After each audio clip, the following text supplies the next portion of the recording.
to take it back or pick six. That's a fun bet to make. Yeah, and plus 250, just take a flyer on that. Like in that game, like I feel like they're both competent. Necessarily want to bet on any like particular player props, but I still want some skin in the game. Yeah, for sure. Let me jump over to mine. I've got in this Bears-Falcons game. So lay it on me, dog. I got David Montgomery over 54.5 rushing yards at minus 115.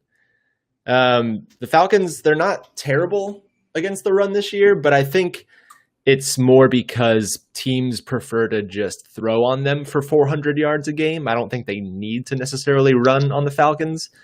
And this week, I don't know if Trubisky's going to be able to do that. So they'll probably give it to Montgomery 15, 20 times. He's averaging 5 yards a carry this year, most in his career, on 29 carries so far. So yeah, 54.5 doesn't seem like an absurd amount. I think this game will be close, at least through maybe the first 3 quarters. And then I do think the Falcons kind of take it. But yeah, give me 54.5 rushing yards, David Montgomery. Yeah, and I like that. Maybe the yards per carry is a little inflated by the virtue of him playing the Lions and Giants defense. Like there isn't a run stopper on either of those teams. Probably the two worst run. I mean, you can't tell defenses are good right now, but you can tell which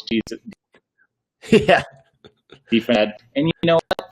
Atlanta is another bad defense for those Bears to eat up. Yep. Very true. What do you got? Yeah, so I like that pick. Hold on. Should I try switching to another network? Yeah, your internet's a little spotty. You can definitely give it a go, and I will stall for the audience if you want, because we are getting some delay, but I think Joel is switching to another network. Meanwhile, what's up, y'all? Check out thepropsnetwork.com. I write a blog there every week where I pick every single NFL game. It's not something I would advise you to do as like a bettor if you're betting to try to make a profit. I would advise you to pick your spots, maybe pick 4 or 5 games a week.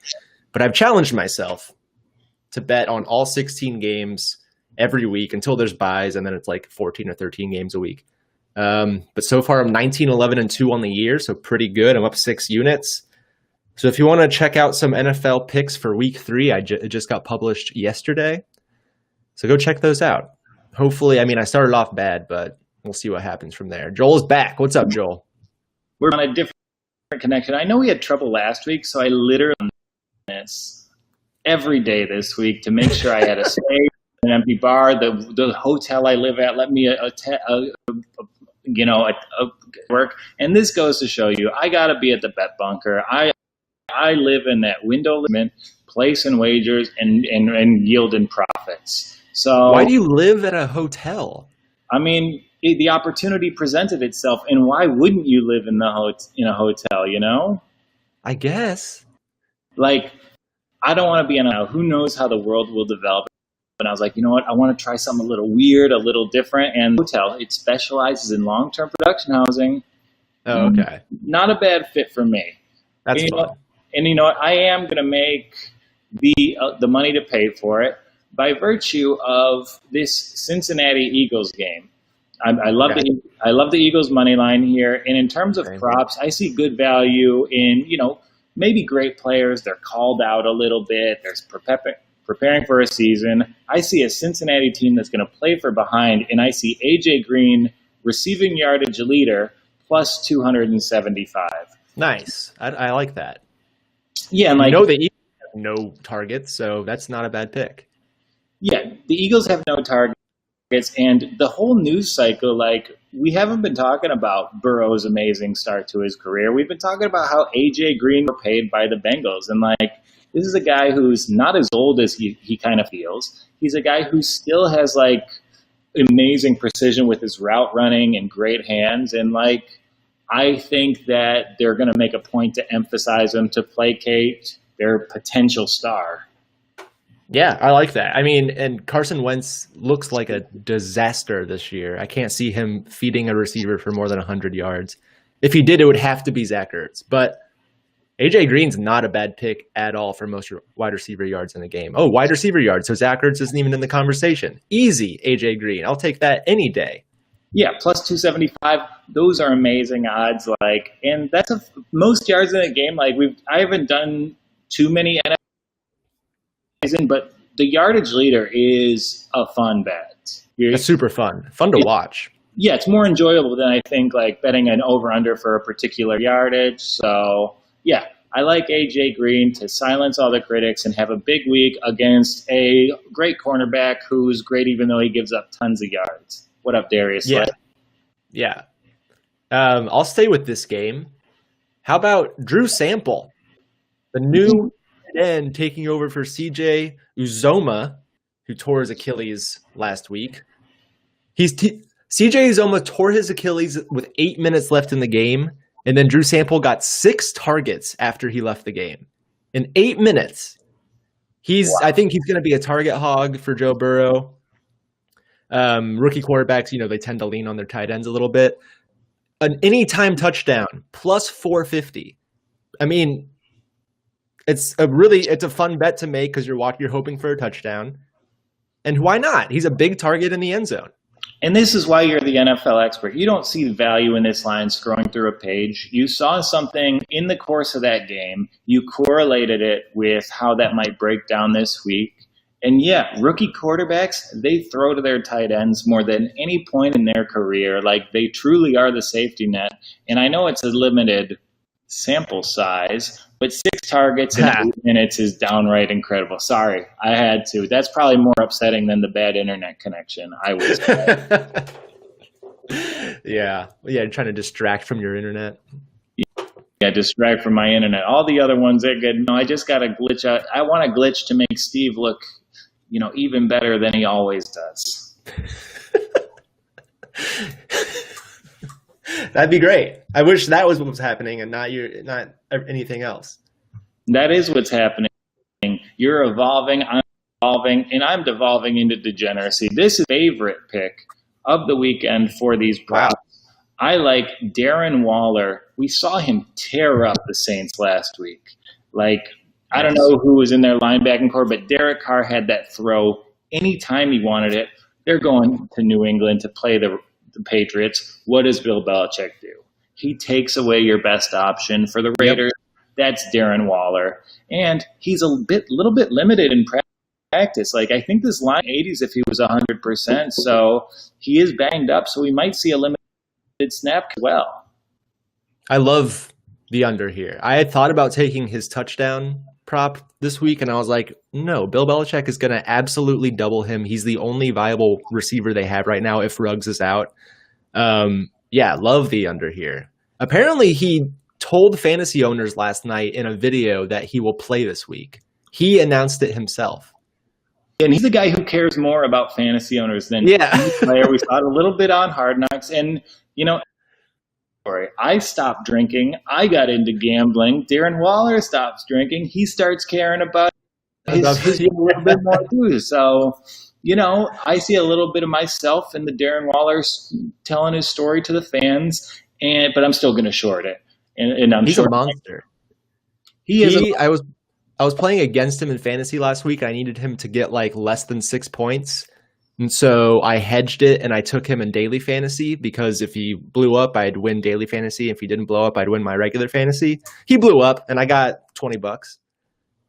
Beautiful. Not a bad strat. That's a way to hedge your bets. So you got the next one? This next one is not very sexy. I'm taking Frank Gore over 50 rushing yards at plus 100. This was actually a boosted prop on PointsBet, so you're getting better odds there than you would anywhere else. He's against the Colts, so revenge game for Frank Gore, second one in a row. Yeah, but any team is technically a revenge game for Frank Gore at this point. Yeah, at this point, yes. The Jets are a weird offense. They got blown out last week, and Frank Gore still got 21 carries. They ended up losing that game by 18 points on a garbage time touchdown. They should have lost by like 25. He still got 21 carries. They have no healthy receivers. And when you watch the Jets, you see they're not playing to win these games. No. Like, they're so conservative in your home stadium with a quarterback you picked in the top 5. Even if your receivers are down, you got to let Sammy Darnold whip it all over the field. And like, this commitment to Frank Gore, like, if I'm a Jets fan, I'm losing my mind over it. Yeah, what are you gaining from seeing what Frank Gore can do? A sense of history, an appreciation for our elder, a chance to see a guy run down the field in a leather helmet, but you're not getting a good offense, which is why they'll probably hit. And like, the Colts defense is a little banged up right now. I think Malik Hooker was on the scroll of injuries that was longer than any David Foster Wallace book. So, yeah, they're limited options. They're going against a limited defense, so I think it'll work. And, if you're talking PointsBet, our listeners, have you heard about PointsBetting yet? PointsBet is the only online sportsbook with its own fully customizable bet type that allows players to win more on their bets. I think we both saw this on our scrolls while researching. It was great. With PointsBetting, you can win a unit for every point a team by, every passing yard a quarterback exceeds the over-under by, every strikeout in a baseball game, every stroke a golfer goes under par, etc. You will be in full control of your reward factor. The PointsBetting options are endless, and right now you can try it risk-free. That is just new players there. So just sign up at PointsBet with promo code BONUSPROPS or visit thepropsnetwork.com and use our exclusive code links. And love PointsBet. I gotta start using them a little bit more. I might need to move to Pennsylvania to make it happen, but I think it could be worth it. But when you make your first deposit, you'll get up to 4 risk-free bets totaling up to $1,000. That's 2 risk-free standard wagers plus 2 risk-free points betting plays with the code BONUSPROPS. PointsBet is live and legal in New Jersey, Iowa, Indiana, Illinois, and coming soon to Michigan. Oh, I don't need to move to Pennsylvania. I can just go home, live with my mom, with my sister. So it'll be great. Yeah, man. Terms and conditions apply. Remember, you have to be 21 or older to bet. Do you or someone you know have a problem? Please call 1-800-GAMBLER today. All right. Your turn, I believe. Okay. We are shorting it. We did a bunch. I did a couple fun overs, a couple of fun under. I like Kirk Cousins, longest completion, 0 to 24 yards, plus 350. And you know what? I see that as virtue by the Vikings have struggled mightily. Kirk, we already touched on his terrible week 2 against the Indianapolis Colts, but I do think that there exists a way for them to be effective, and that's dinking and dunking, running the ball through Dalvin Cook and having that be their offense. So maybe Thielen breaks one, maybe Justin Jefferson breaks one, but I'm mad at Cousins. I'm going to hold this grudge. And you know what? I talk about losing a $100 buy-in. This bet is actually plus 350. I throw $2 on it. I get my buy-in back. It's like I was never in the fantasy league. And thanks to Kirk Cousins, it's already like I was never in this fantasy league.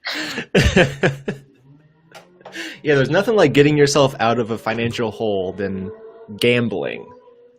Very responsible thing to do. It is the only responsible thing to do. And still, that'll be more responsible than Kirk Cousins' comments in an interview. Yeah. He doesn't want to wear a mask. If he dies, he dies. Well, Kirk, you're playing like you're already dead. Yeah, it's very true. Terrible.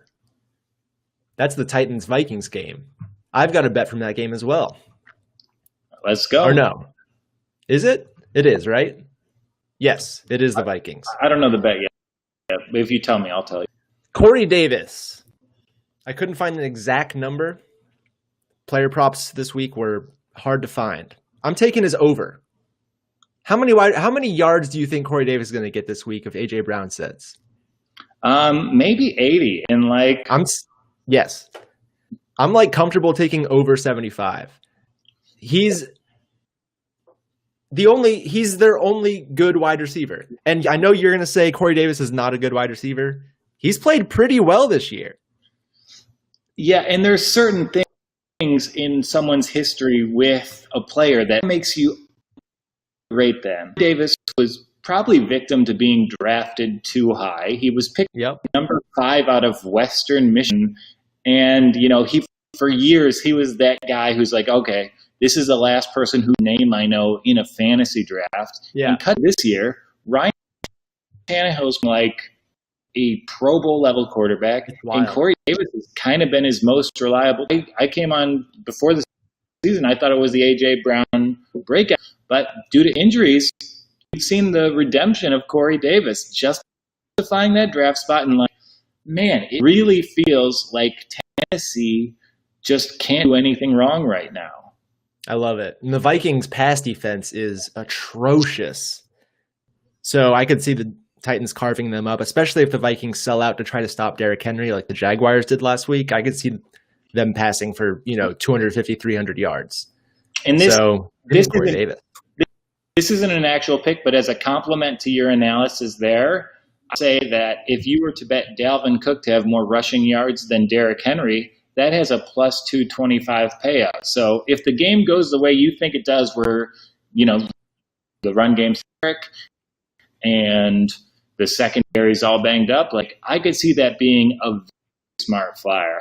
Yeah, I like that. I like the long shots this week. Yeah. That's the fun way to bet props, is that if one hits, you make all your money back for the rest of your picks. That's right. And the next one, I'm on my Steve unbent build cap, and I'm going to do a little analysis. In the Texans-Steelers game, a lot of people there talking themselves into the Texans, really rallying the troops. They've played the Chiefs and the Ravens. But, maybe the Steelers aren't at that level, but the Texans have a terrible offensive line. Deshaun Watson's been hit more than any quarterback the past 2 seasons, and I think he's going to be running for his life against this Pittsburgh pass rush. And along those lines, I like the Deshaun Watson over 23.5 rushing yards, minus 115. I like that too. Yeah, he's going to be flushed out of the pocket a lot. I don't know how open his receivers are going to get. Who do you think is going to win this game? I think it's +4 for the Texans. I'm leaning towards Steelers with the points here. Right? This could be because things seem like they're really getting out of hand in Houston. It could be a situation where they're kind of quitting on their coach, who's also their GM, who put the cornerstone of the franchise in the Arizona desert because he wanted to get paid what he deserves. So really, I might look at an adjusted line for this in Pittsburgh plus 16.5 would even minus 16.5 thing for me to take a flyer on. Whoa. Wow. I think this has the potential to be a Steeler blowout. Deshaun Watson's one of the rare Russell Wilson-y players who can carry any team, regardless of the talent level, to victory. But barring a insane performance, I think this is a Steeler romp. Interesting. That'll be a good game to watch as well. The Texans have such a hard start to their schedule. Yeah, but how unfortunate. They have a horrible start. I think they'll be an 0-3 hole.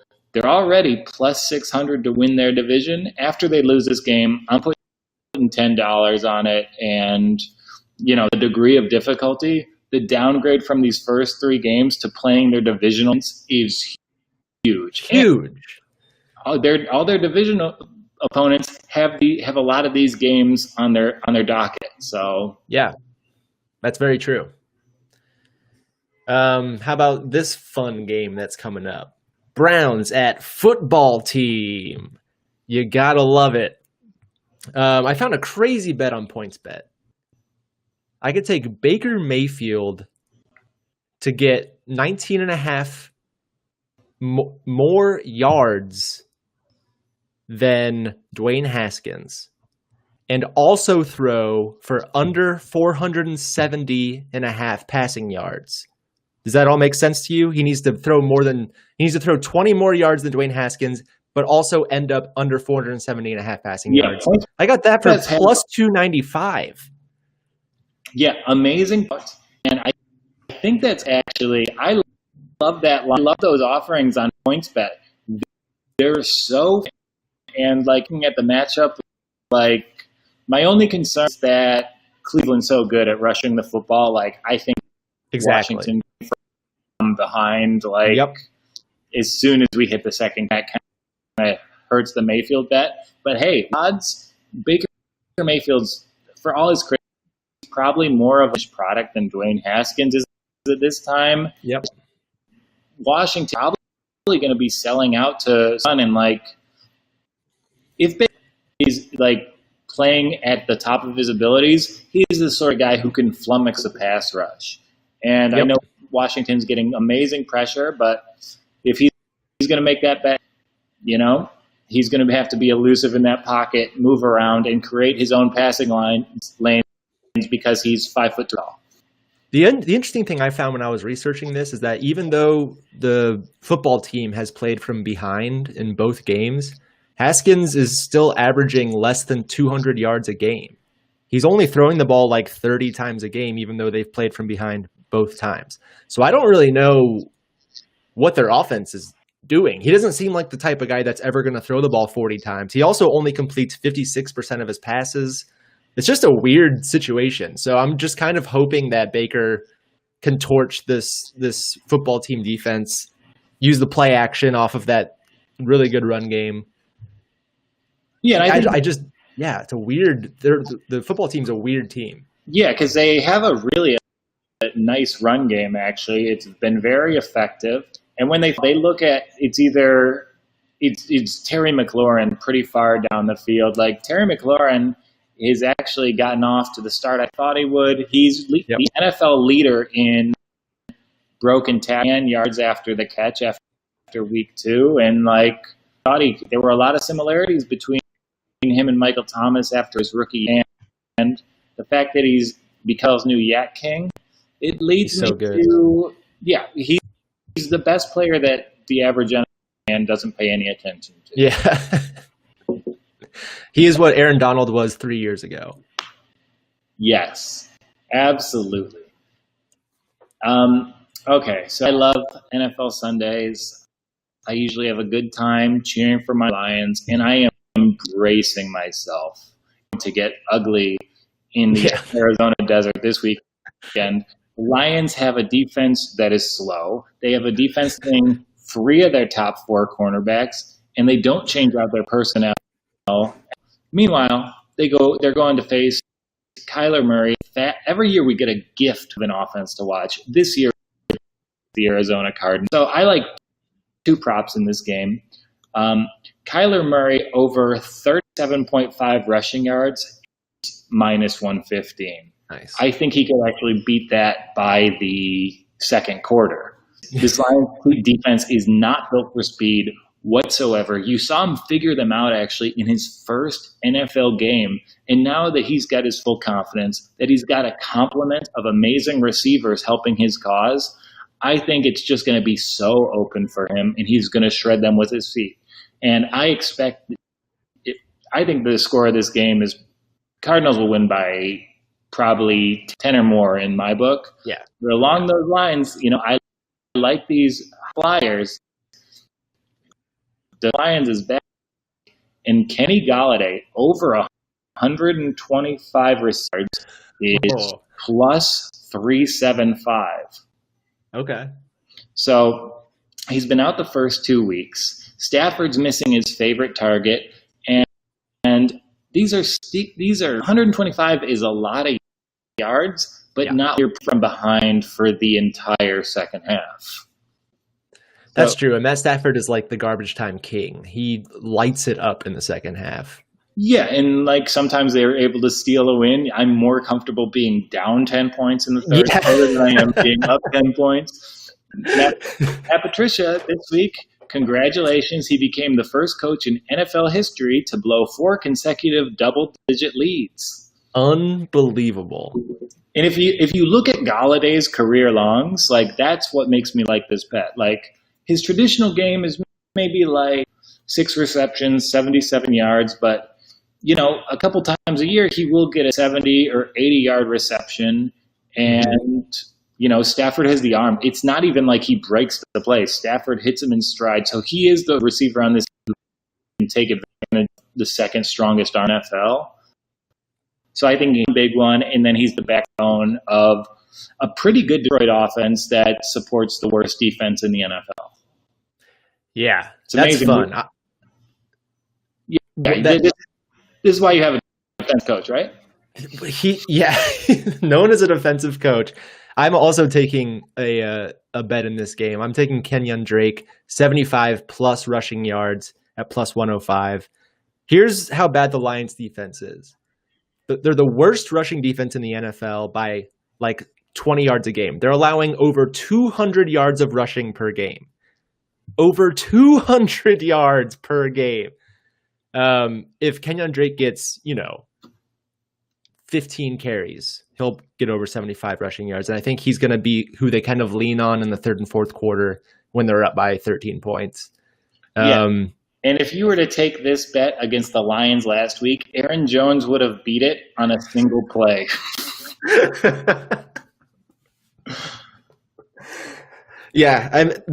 The reason they're allowing so many rushing yards per game is because of last week. It's pretty inflated after what Aaron Jones did to them, but they looked so bad. Well, it's like they don't swap out their personnel. And from back to last year, like in the first game of the season, like the opponents were telling the players on the defense, like, yo, we know all your signals. And we played against Chicago in week 1, and after the game, Chicago had their big comeback, and they're like, yeah, we still know all their signals. They didn't change them. They didn't change their signals. They played man coverage the entire game, so the cornerbacks just get exhausted by the fourth quarter. You blow leads. Love it. Matt Patricia. Okay, so I got to go off the negative. I got to go into the positive. And this one feels a little too easy, so buyer beware. This could be a trap line. Melvin Gordon on a Broncos team that's missing Cortland Sutton, that's starting a backup quarterback, and playing against a Tampa Bay Buccaneers team. His over-under for rushing yards is 57.5. There's no Phillip Lindsay either, so I don't see how Melvin Gordon doesn't hit this number. That's interesting. Yeah, I mean, the only thing I can see preventing it is game script, like if the Bucs jump out to a 20-point lead in the second quarter. But yeah, he doesn't have any competition for touches. I will say the Bucs run defense is good, but if they stick to the run like they probably should with a bad quarterback, yeah, you would think 57.5 is not a big number. Yeah, and like Melvin Gordon's kind of a little bit of a Corey Davis case where this guy sat out and he lost touches last year, but he is one of incredibly talented running backs. And you could see that even though Denver's had such a monkey's paw start to their season, he's a true blue chip back. He went to Wisconsin, and I think with 20 carries, which I think he'll probably get, I would imagine he gets over 57.5 pretty easily. And like with Jeff Driscoll in there, there's no trust there. They're bringing in Bortles, so even if they get down big, they're still going to be going to Melvin Gordon on first down.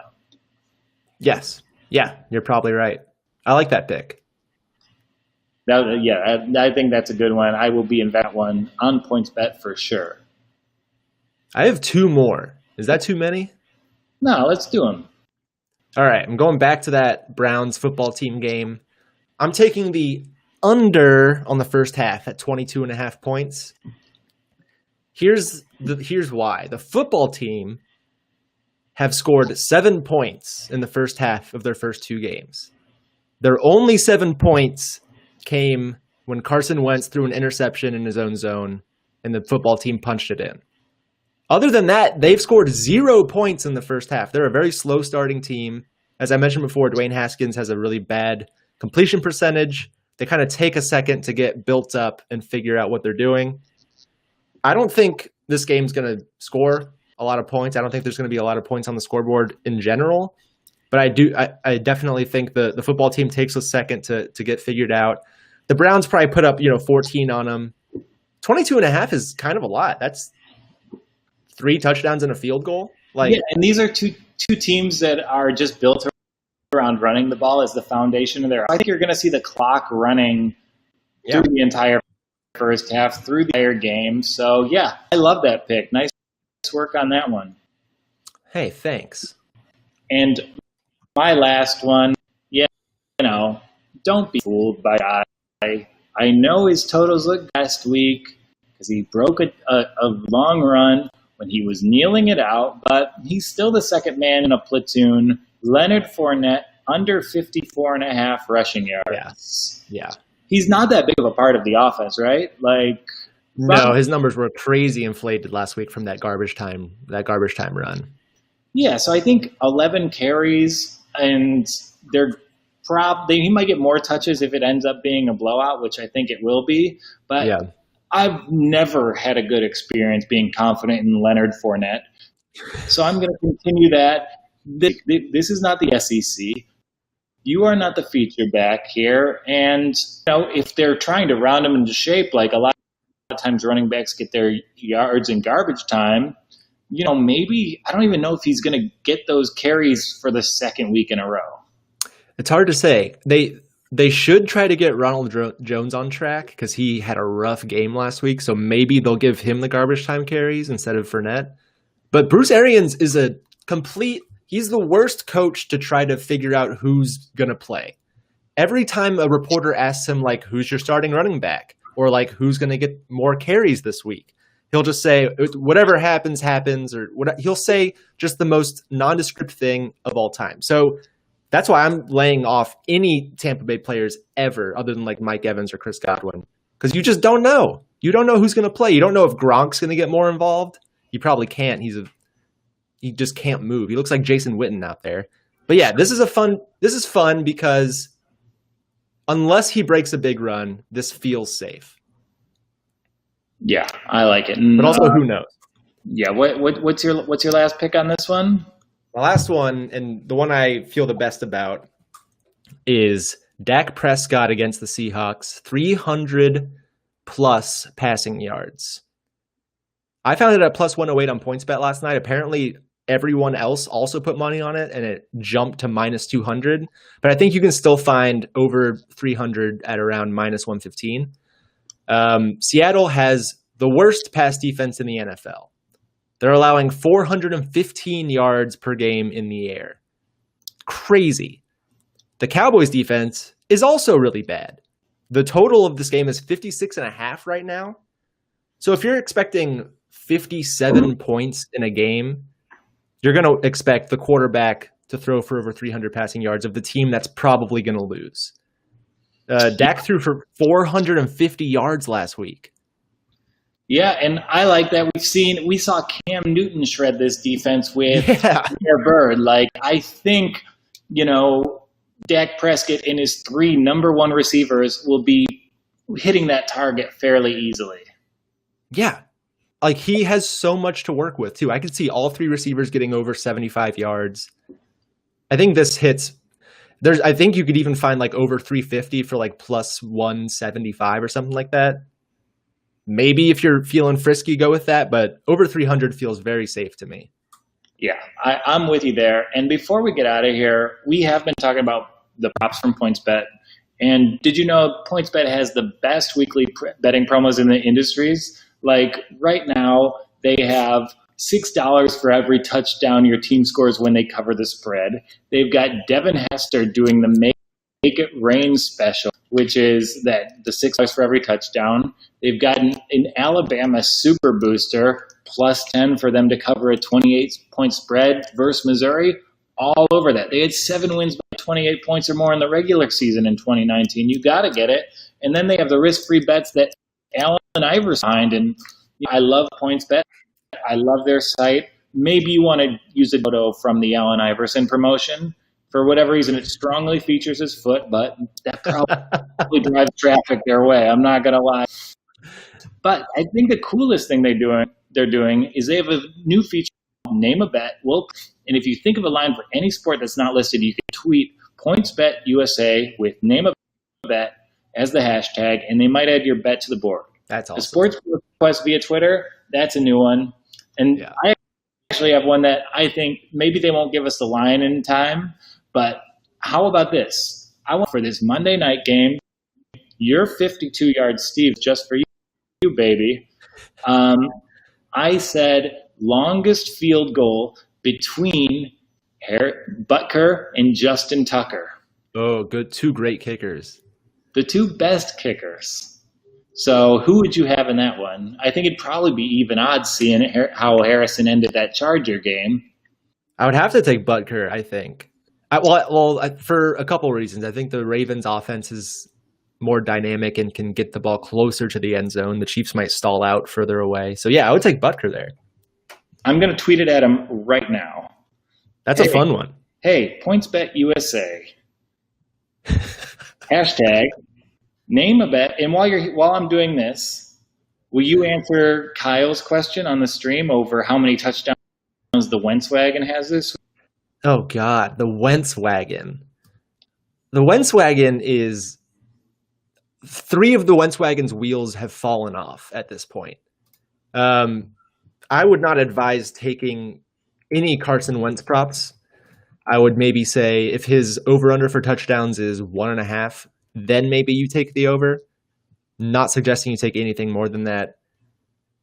They look so bad. Who's he going to throw to, Kyle?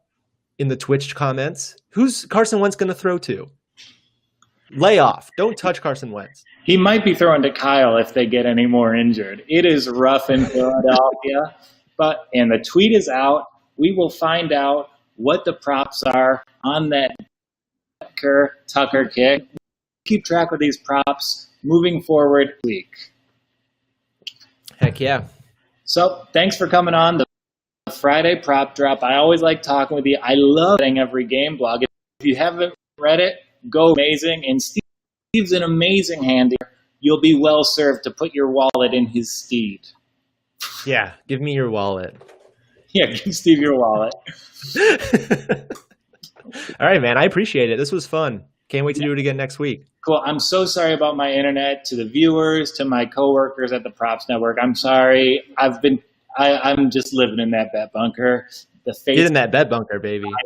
And I feel like Slammin' Sammy. He was messing Wi-Fi over here. He's trying to get me to move in.